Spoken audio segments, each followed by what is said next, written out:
Okay. So we reached this point. Good vibrations. The agitation. The Nag Hammadi text, Dead Sea Scrolls, Jesus talking about this agitation. Right? As, even more so, a character semblance, an aspect of the self, of this pure son, of the conjecture that a pure man could exist in continuance, where he doesn't breach this and make his own. It's like, this is what our personalities look like now. You kind of have this supported structure, and you go, I'm not going to follow through with what I know to be true. In other words, I made my coffee this morning, and even though it's a Qubit coffee, it is an instant coffee. I did not pick the bean. I did not roast the bean. I did not have to do it 40 degrees of the equator. I did not have to fight venomous or life-threatening animals to do so. I did not have to create an entire civilization that had the meanderings of this in order to cultivate enough power in the people, a Masonic institution, right? The whole concept of that show Timeless that I discussed in the last excerpt, and to say that these groupings of people, this brotherhood, right? So you get into the Masonic order, the Mormons, really every religion, every religion that we follow has to have this sort of structure, or it leans on the structure of, and then ends up having to have its own structure. And so what we were discussing the last one is supposing that I don't want to make that coffee, right? Supposing I just want to drink I don't want to drink it, but I just want to take in the caffeine and get what I want to get quickly from that instant coffee. It's going to taste like crap, but it's going to save me time, right? And so I skip a step, right?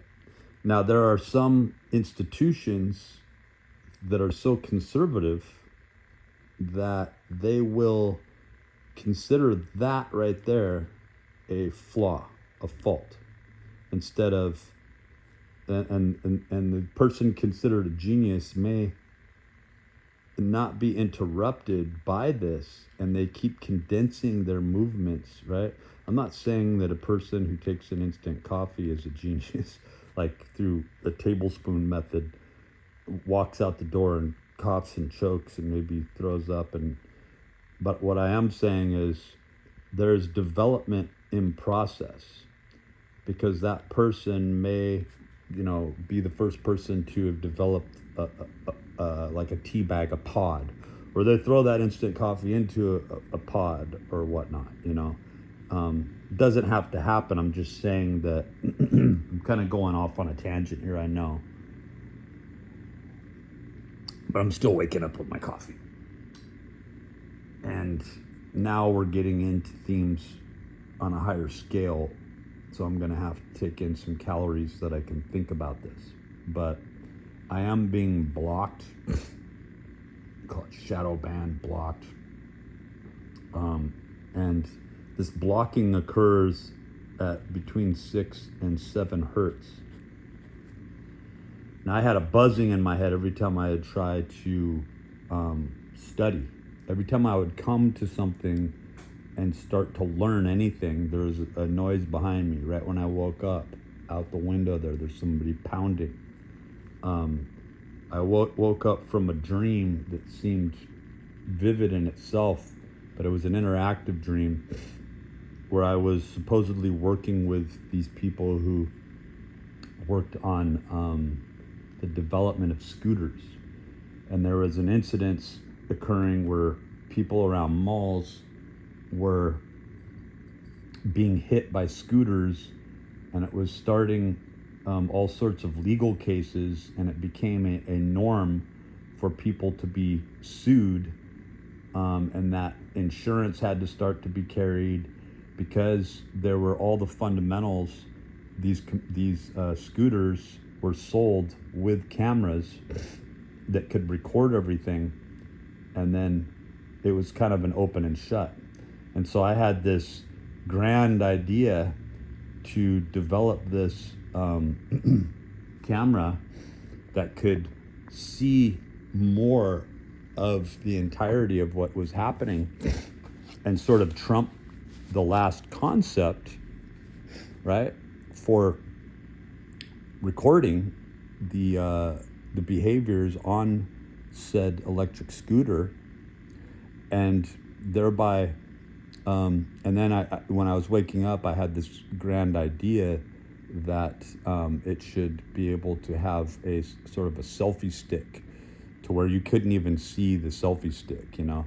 So now we're able to see the entire process as the scooter is, you know, motively moving along, and that right there would be the central argument between the more syllogistic stage, the more two-dimensional stage of having just a camera with footage, but left a lot of room for conjecture because it was only filming a portion, right?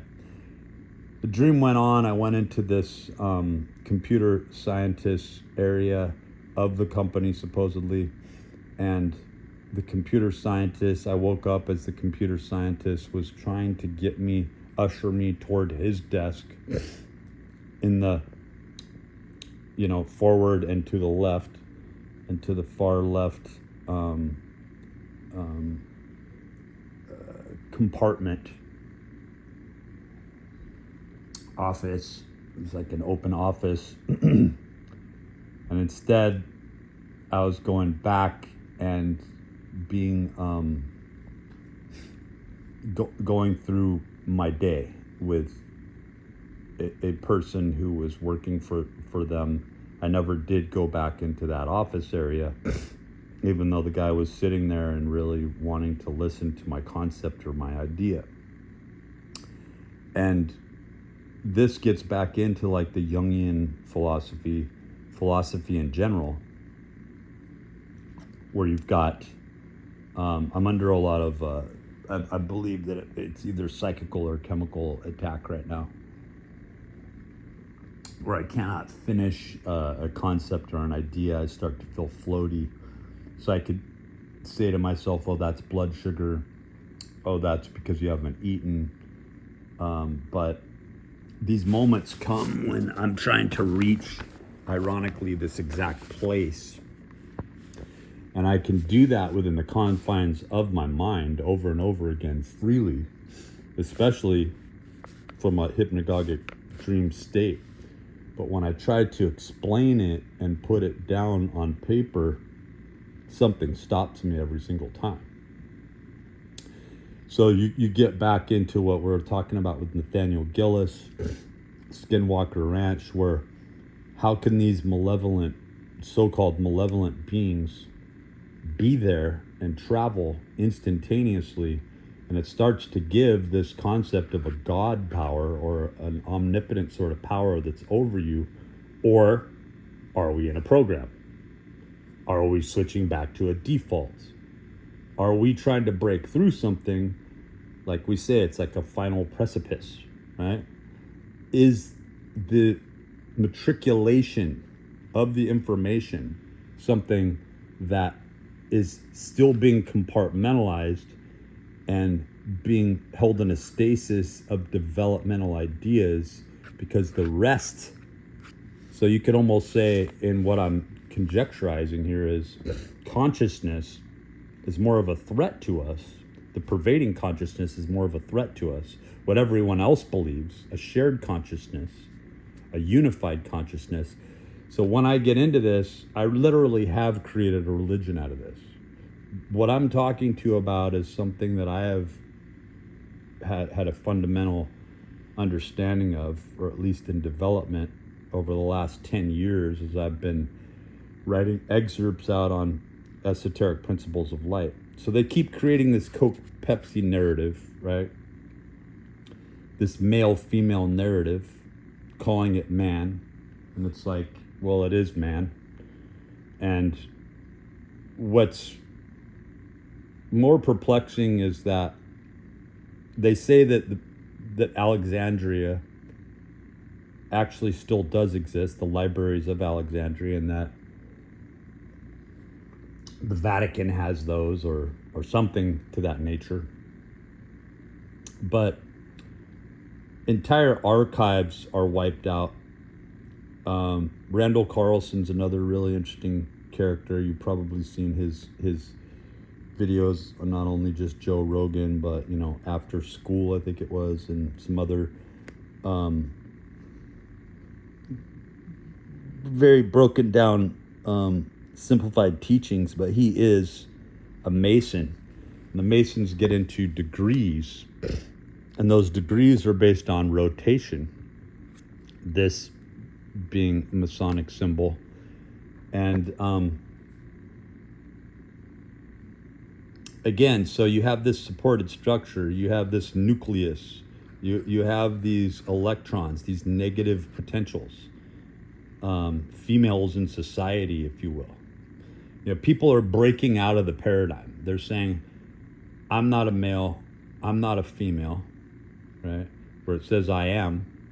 Well, we're in this stage where we're going, short-sighted confidence not good enough. What am I?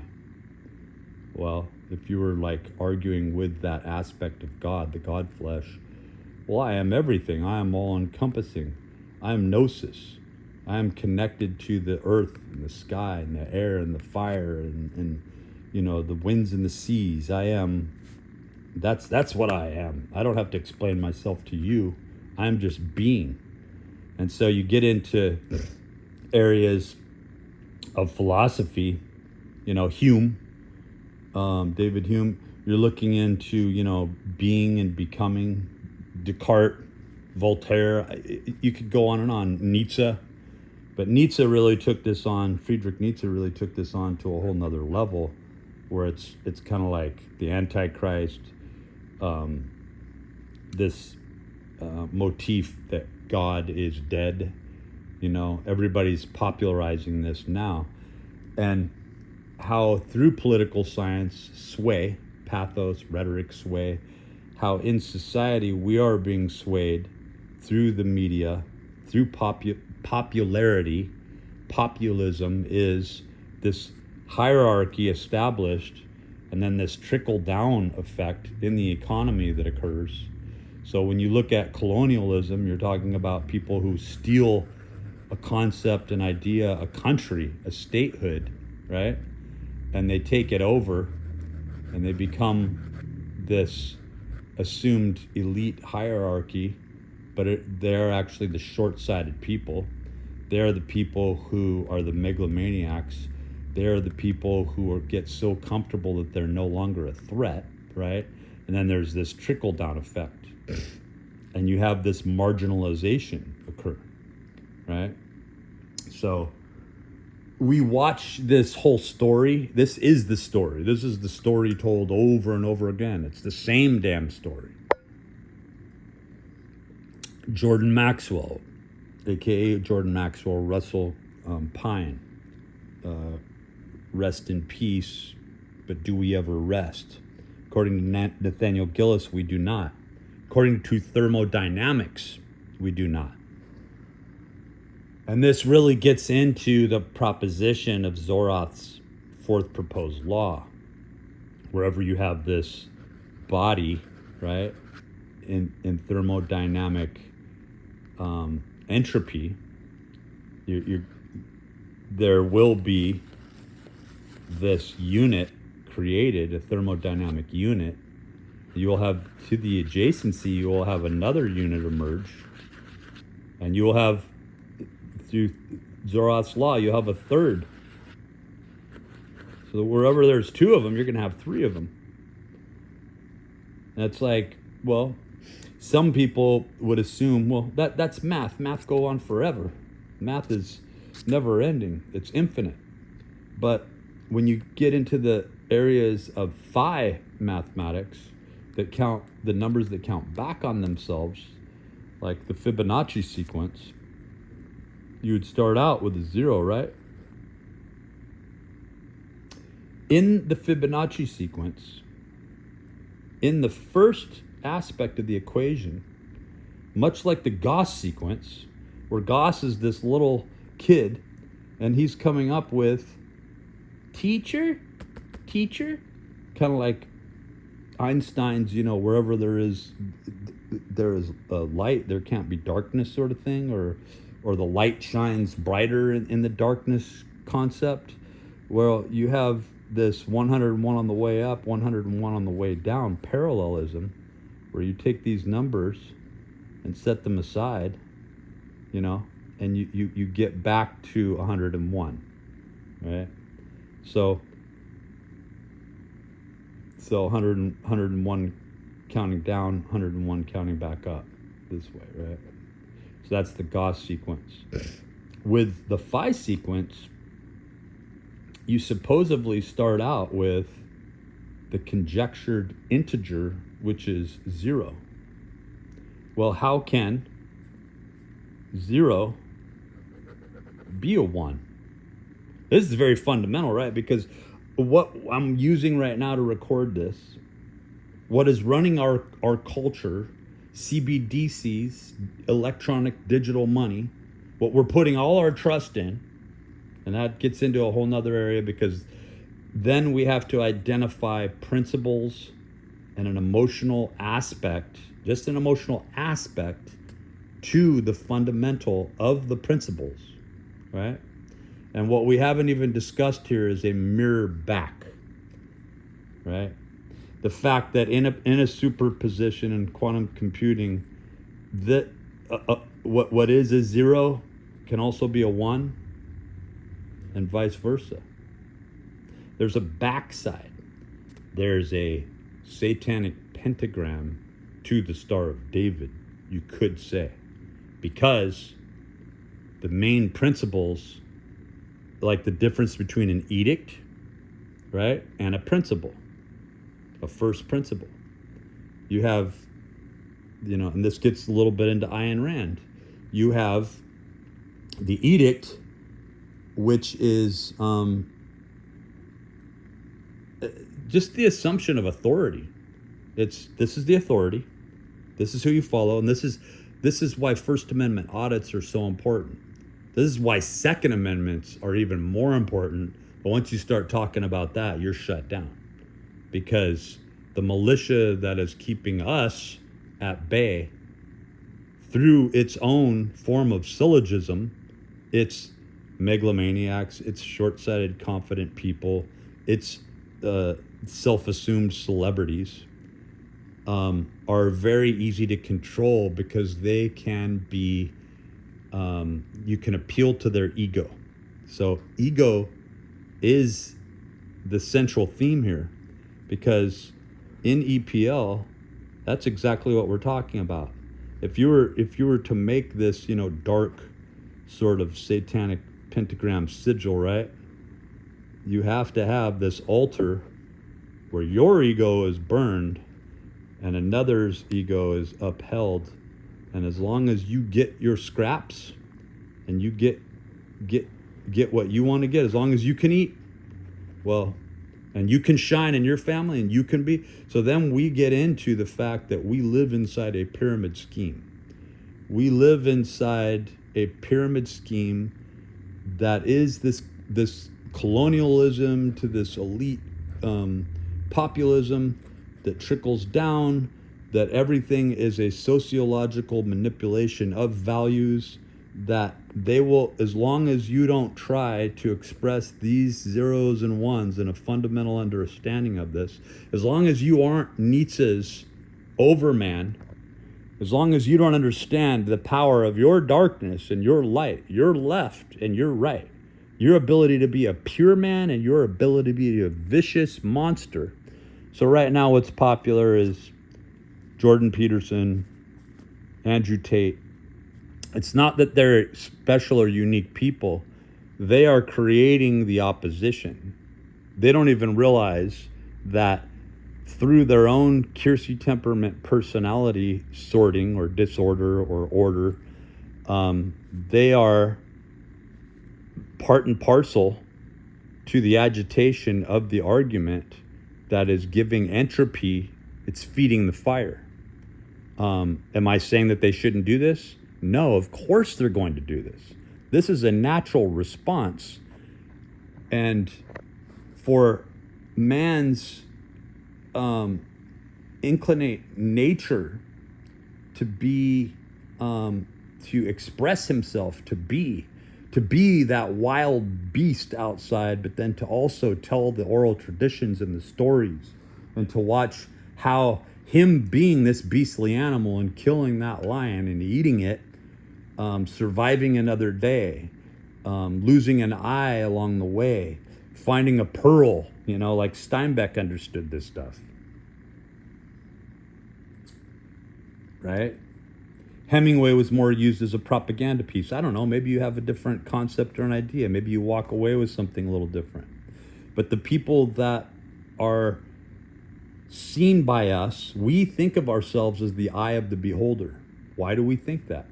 Why do we constantly, through cancel culture, think that we can decide who's going to get through, who doesn't, and then we go home into our quiet solitude, hating our jobs, hating our lives, hating the order, right? And that's what we're talking about. We're talking about an order.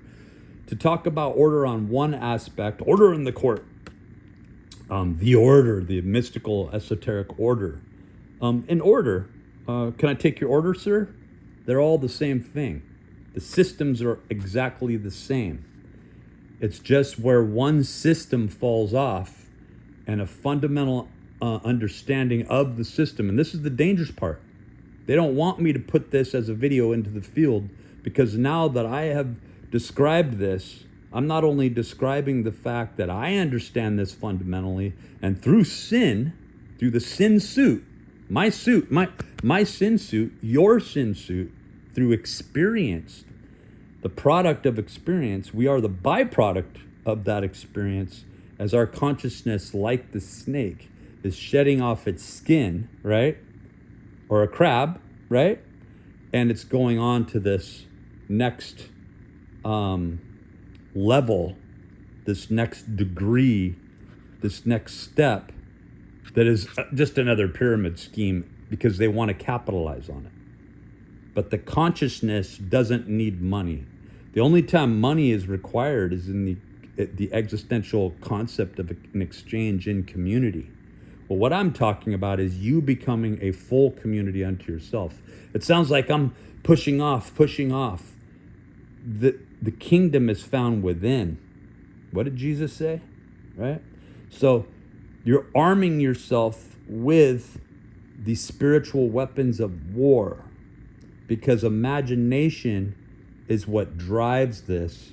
And imagination isn't just fantasy if you understand what's going on. If you understand the rules of engagement, the rules of war. Delaware, right? Look it up. Delaware. Warlike. Polemics. Delaware, the first of the 13 colonies. The U.S. founded on war. It was a warring group. And ever since then, the Illuminati was involved. But there was this unsaid, unspecified, I'm not even going to say brotherhood, because this doesn't create This information doesn't create a brotherhood. In fact, it was told to me by more than one executive in the computer science field around the Bay Area that only a handful of people understood how and why and what the device was with computer science and engineering in the world in the first place, and it might even be less than that. And so here, tracking back, you have the cross, you have the X, you have the jack, right? And you have this supported structure here, right? You get into more of a three-dimensional type theme, right? And you have the 8. You have the 1, 2, 3, 4, 5, 6, right?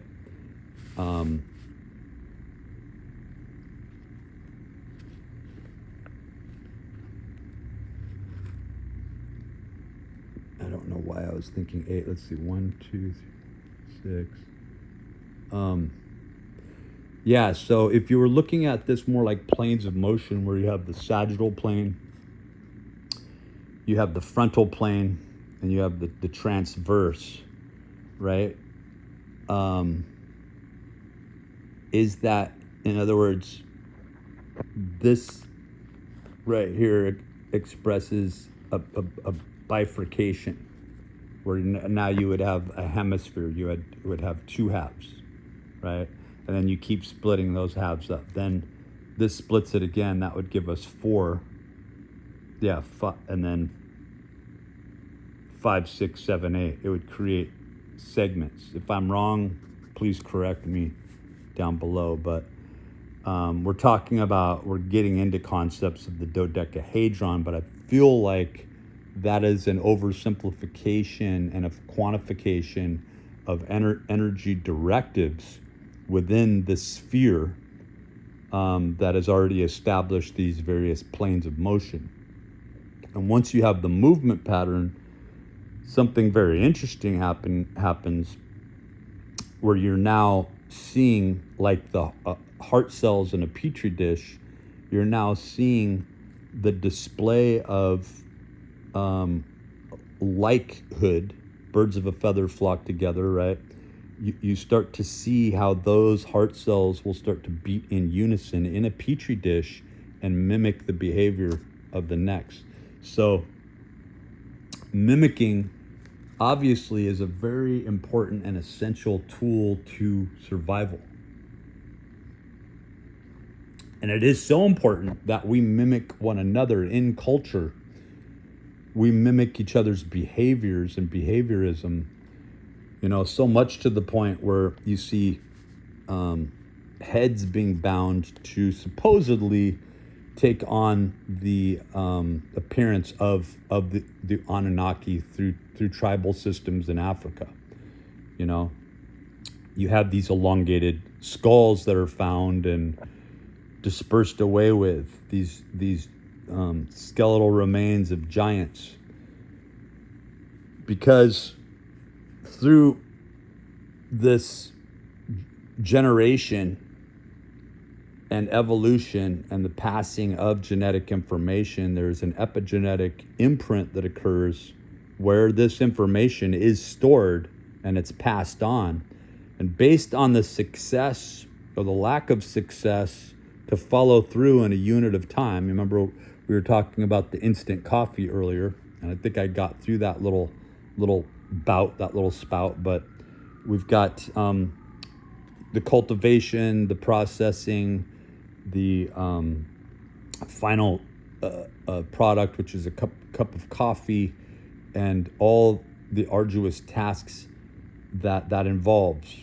When we eat chicken, the chicken, from its birth through its growth, through its processing, and obviously through its slaughter as part of that, we have a product. We've been removed from that product, feeling like chicken is like manna that just falls from the sky. Coffee is just something that just happens. So we're getting into the synthetic aspects of assumption, where we're no longer respectful of the work and really what we're talking about is a binge purge, a rest to work ratio. And the root word of ratio is reason, but it also is strongly identified with degree. So we get back in these various degrees of thought. Can the thought support a structure? What are these various angles?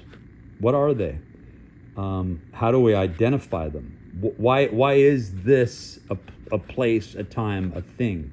Well, it's a place, a unit of time, and a thing, as long as there is a philosophy, a mathematical construct, and an adjacency to that, as well as a dichotomy. So you've also got to look at, again, the backside of a situation, the mirror of the situation, that it is indeed a situation, a unit in time, and then its adjacency to the next unit. So this takes us all the way back to the phi signature, right? So you have 0. How can a 0 be a 1, right? How can a 0 be a 1? A 0, you could say the Babylonians, the Phoenicians. You could say 0 is a concept and it doesn't exist. Perhaps it does in the backside. But complete obliteration and destruction would then have to follow through, because nothing also has to have a process. Otherwise, it's just a concept and a theme, right? Can something go through entropy, measure an enthalpy, and then go into nothingness? This gets into the conjecture and the concept of black holes. My kids were loosely debating the other night about the collapse of a star and that a black hole can't be produced. But then I looked it up, and supposedly if a planet has enough mass and it collapses on itself, it too, and I learned some of this from both my kids, they were looking this up, can create a black hole. But then I looked further into it, and supposedly, and I think this gets into the multiverse theory that was first proposed, that somebody won like I don't know if it was a Nobel Prize, but there was like this coveted concept of multiverse theory that goes back 25 years. And there was this postulation that a multiverse could exist within a fraction of a distance away from a source. I'm not going to call it original source, but here we're getting into the concepts of original source. Instead of just saying 0, instead of just saying sphere, we're coming back to the concept of, remember the Masonic symbol, we're coming back to the contention, the yielding, for now, intellectually, of there are no facts, only interpretations. Let's just call it a fact. Let's not argue. Let's stand in the room and leave, and let the postulations fly. Let's have a day where we're doing some higher level thought here, gentlemen, but we're thinking about, we're starting with this and we're going along with it. So what say you? Supposing we start out with 0. Well, 0 can never be a 1. That's something that can be debated and argued, but you have to go to its antithesis. We're supposing this is monad. This is everything. This is everything that we're talking about here. And then the processing through of this to where through evolutions, through the revolution of evolution, through generation of precession, of rotation, of going through these various degrees, you come to the fact that this is monad. This represents an actual integer, a unit of integrity of and in itself, and therefore it can be counted as a 1. And so now that that's established, we can add another one because we're counting back to 1. Yet this could never be called, just like we don't call God by his name. Even though these names are used, we don't call God by his name because it's an unnamed name. We just refer to, this as Monad. So that's why we're able to get to this 0, 1, 1. Already, we have a transient but complete body of itself. We have the mirroring of this mirrored serpentine, and then we have this other one, the third one, the child that comes from this, right? The birth of a postulation, a unit in time, a time signature, a reflection back onto itself. One could say that this is so profound, the beginning of phi and the phi formulation, there's no reason to go on. But through these various barriers and compartmentalizations of these photons, let's assume, colliding at a certain rate of speed to create a shift zone, a Dyson sphere, if you will, Dasein, like Heidegger, we come up with this next, you could say there's a parallel in the numbers. Some of this information travels through the sheen of this separation, this compartmentalization, right? Some of it travels through, right? And then we go on to 0, 1, 1, 2, 3, and then we count these back 3. Then we have a 3, right? And then we count these, we have a 5, and that creates a segment, right? A segment of numbers. We see this trifecta occur. You have the 8, 9, 10. You have something that thinks it's complete unto itself, but it always hails back to the origin, and then it goes on to 8, right? 13, 21. You have this 3, 6, 9 working because you have the 32, you have the 21, the 13, and the 8, right? So you're seeing something occur here in this last number system where you have the reversal occurring. You have the mirroring. You have 8, 13, 21, 2 and 1. What's this? 1 and 2.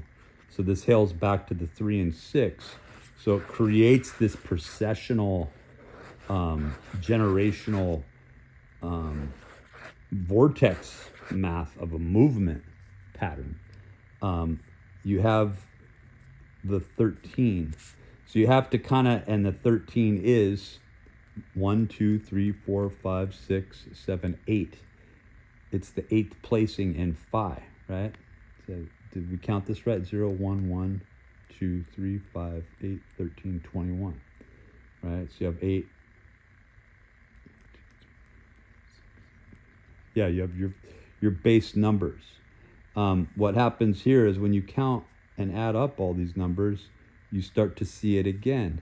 The 3 and the 2. 32. So what is this reminiscent of? The 3, 6, 9 back into this second quadrant, right? So obviously I'm not talking about multiples. I'm identifying this in such a way where there's segments of 3, right? And so if we're going along with that, but then we have something else interesting that's occurring here also, which is, let's say on the back side that 0 does exist, right? And that now we're getting into straight count where we have a parallel running number system that is just counting straight forward.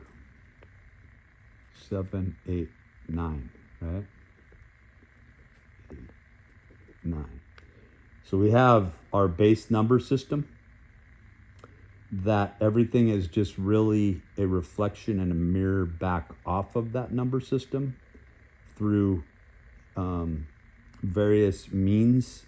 You can say division, multiplication, addition is here, and then obviously it can get into other things like calculus, postulated, algebraic equations, and non-Euclidean spherical mathematics, where you start to see a philosophy and math occur. And that's what we're talking about. We're talking about these various units right here. And I may come back to this because, to me, there's a break off in just the way that I approach this, where it becomes a very esoteric and philosophical concept that leads to some darker or more gray areas, right? Because when we see the inferences that are left here with non-Euclidean spherical mathematics, you could say parabola, you could say these individual units in the adjacency within Metatron's sphere, and how these various spheres act and interact with one another, and you have this coupling of 3, you have to get into what I went over down below in the below videos, where these symbols have a direction. In other words, this is the helix, because when you start to combine these together, and not only that, you're going on, right, and you're backing up and you're looking at the replication of this great wall, you start to see this symbol of the helix or the DNA emerge. And then you start to look at those chromosomes with the cytosine, thymine, adenine, and guanine. You see those pairings start to exist in the protein structures, and that there has to be a cymatical influence that both structurally keeps an integrity from an existential standpoint, like the light that's shining on it, that's assuming a construct, and then you have to have the intrinsic or integral aspects that are produced from something, the dynamics of the DNA in knowing itself, having a base expression that's fundamental to all life. It resonates a certain energy. It is more like a primitive or primal aspect to man as animal, where there is no true differentiation, only the astral theological implications or personification of personalities in the adjacency through the procession of time. And what we're getting into is the engineering of in time space held as a vacuum within this quantum field that we think we very much understand, through quantum mechanics. But that these are the fundamental building blocks that we're working with. And then when we look at the boson and the quarks and the phenomenon that's occurring, that's being manipulated constantly, things that we aren't told, don't know about, but then suddenly have to postulate through an arrivement of a declaration, such as people don't see the cross correlation of events. I'm not talking about the World Trade Center, events of this nature, things that happen in history as markers and have an oddity, but we're talking about a unit in time that is being replayed over and over again. And so there's this pathos, rhetoric, and play in order to sway an audience, us, we the people who hold the consciousness to reflect back on the origins of the value system in society by which we uphold as an edict or a standard, yet that assumption that we as consciousness even work uniformly as a God, yet we can't get along together, and it's not in fair play that we conjecture. There's murder, there's mayhem, there's disorder, and there is a breach in the order. And so on one aspect, you have these initiate programs who are set aside, or at least in some aspect of the institution, they are there as disruptors to stop and halt the continuation of this energy and the flow through of the source energy, but also they can stand on a podium, on a pedestal, and say, I challenged you to make you greater. So they're there playing the dichotomy of this sort of evil distaff or distaff, which is not to be confused with how it's being used today. This is a very ancient occult symbol, an arcane occult symbol term, esoteric. So then you get into how is this not just a shell of a thing, a concept, a basic conceptual structure. The thing has to have a dynamic, thermodynamics. It has to be alive, but it also has to be working in unison, in form, in sequence, in a Metatron's cube energy generating construct that will produce. It will produce energy. And so you start to get into the principles that I talk about down below in the below videos, where production and ego and what that means. There aren't a myriad of choices. We wake up in the morning and we want to wake up, we're propagandized to want to wake up in LA.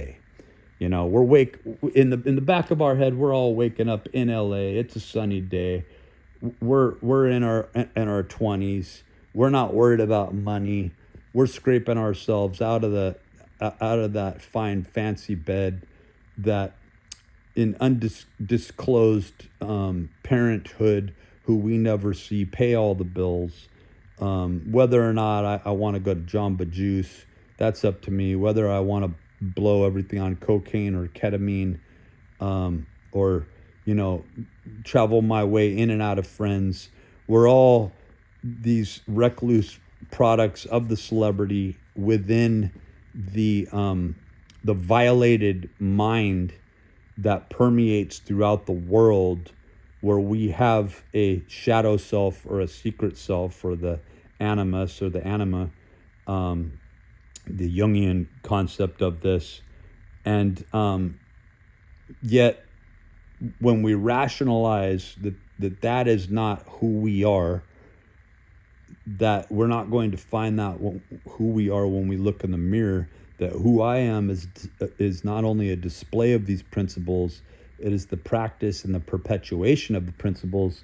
Then you get into Masonic concepts that hail back to being everything from a Boy Scout to working with the Rotary Club to heading to church.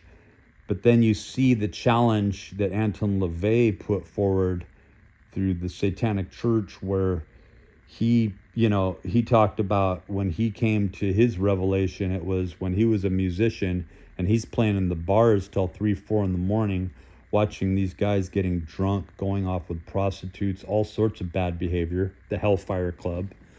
And then not even the next day, some hours later, they're working as parishioners in the church. They're creating what was called, and isn't talked about much, is this 1001 Club. 1001 Club, that like Gerald Ford and the mafia organizations that you see around the world, the organized mob, the organized militia, the good and bad, the dichotomy, and playing with that dichotomy for What is it? The greater good. They put themselves on this high pedestal, proclaiming that they have the knowledge of the greater good, or that they don't need the knowledge. They're just going along with this pyramidical scheme pecking order. But what we see here is we have a reversal. What we see here is there's an extra zero there because it doesn't share, right? So what we're really talking about is when we look at 001, the 1001 club, we are qubit information filing away an esoteric concept that hails back to a monad and the actual zero, nothingness and everythingness side by side. Becomes more profound, right? And then what comes out of that, right?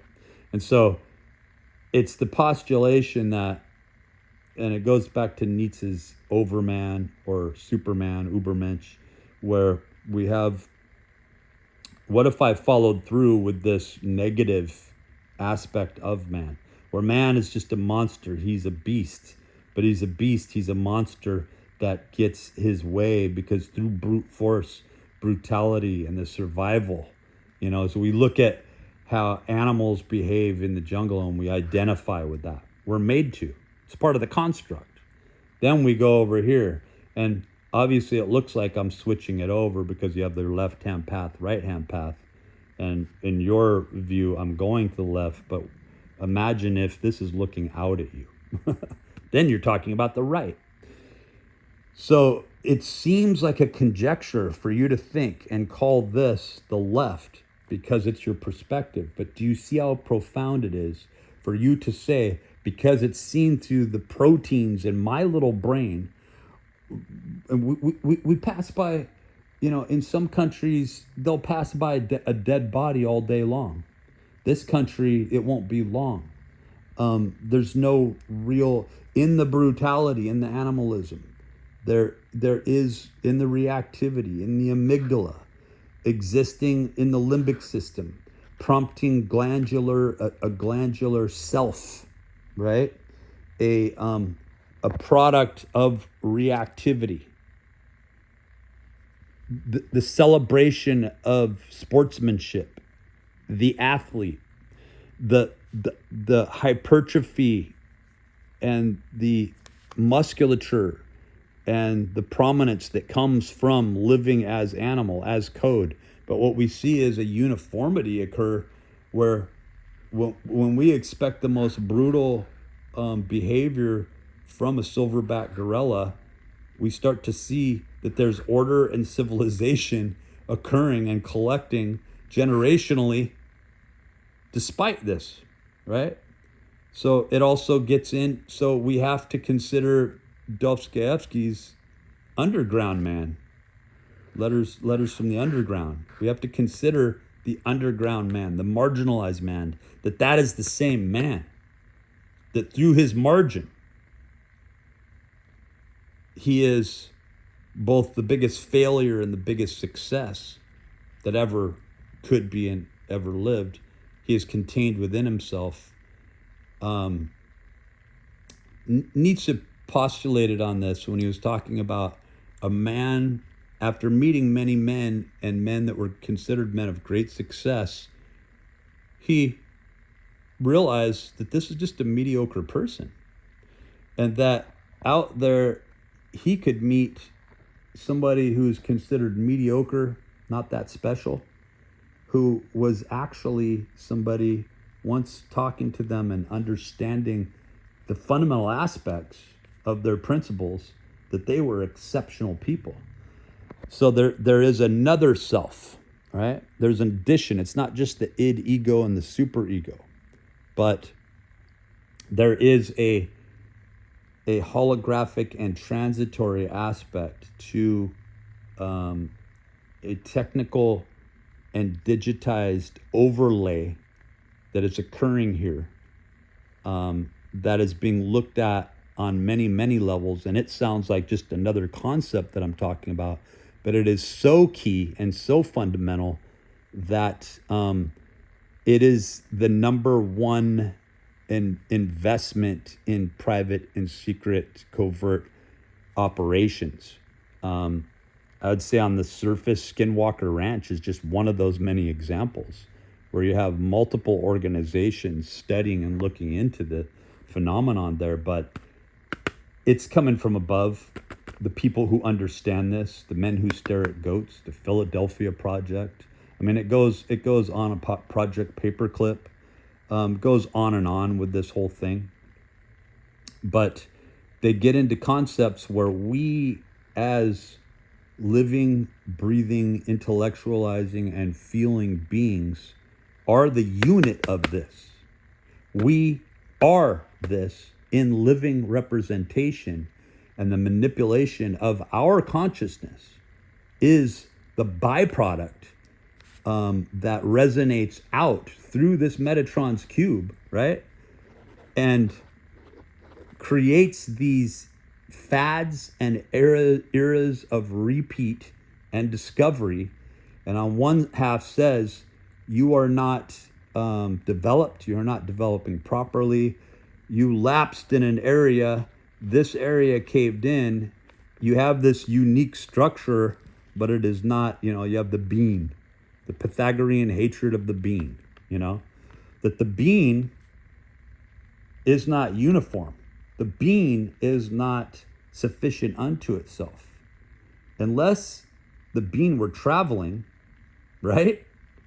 And you start to see these more like wings, right? I'm not justifying the being for Pythagoras. That's not where we're going. But it may shed some light on the fact that people wouldn't understand the rants and the raves, or that there's an existential attack on an immoral person. And that's what we get into, the conjecture of morality. First principles, the breach of the central principle, which has to be driven from a pure form or a pure place. Purity is at the center of all this. Because even though if we put pure skin, pure water on our skin, it would actually eat our skin away. But just because those acid and alkali balances aren't a constant every day, a certain form of impurity has to be considered in order for us to stay hydrated with all the microorganisms and everything else that's occurring. So you would say that there's a Faustian deal, right? Yeah. I mean, it goes back, it levels on back to Goethe, and in other words, when you look at a man's work, and a man who postulated this throughout a lifetime, and you see how supposedly there were trials, tribulations, but there was also there were also unseen teachers, elders, the wise ones, lots of names for that. Even the angels, the watchers. And so this gets into way other areas, but I actually walked with this knowledge, meditated on this knowledge, put this knowledge out as I was physically walking, looking at the construct of where the Masonic Hall is in a town, where the theater is, where the library is, that these are all constructs, existential constructs, and some miraculous things actually happened. And for me to induce a product, inductive reasoning, and then to produce existentially a product of manifestation, I then saw how this energy is being contained. And so, of course, you have these maintenance workers who are maintaining consciousness, the balance between this so-called good and evil, the balance of the good and evil within you. You see how powerful it is to conjecturize, hypothesize, and to make decisions based on a master morality, back to Nietzsche, but it really hails back to a deeper concept, which is first principles. Are we traveling, or are we static? Is this a monad, or is this a zero? Well, you can't count one from nothing. At least not in this video.